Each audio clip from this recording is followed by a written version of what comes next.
भक भक छोतर करेला एतन भाव को बैगन छोकाला ताके छौ बुढ़वा लागे छौ रसिला धोती के नरा छौ एकर ढिला मन नहीं भरतो छोरा छरला सतरा कन के बाली ओठलाली पर ध्यान दे हेर रस चूसे एलही त रसगुल्ला पर ध्यान दे छोरा चढ़ल जे जवानी त समान पे ध्यान दे हेर रस चूसे एलही त रसगुल्ला पर ध्यान दे छोरा गरम छ जवानी त समान पे ध्यान दे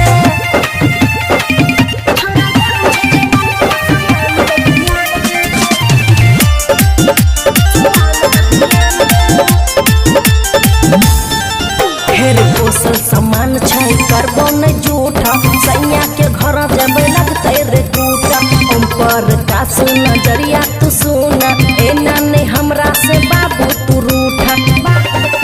सुन देबो तोरा सब टेंशन छोड़ो एना नहीं हम कमर धरो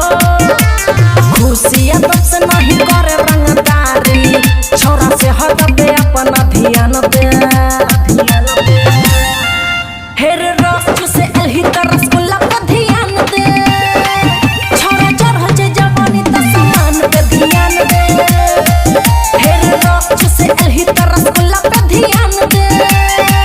छोरा गरम छ जवानी त समान पे ध्यान दे। खुशी रिकॉर्डिंग स्टूडियो बलुआहा।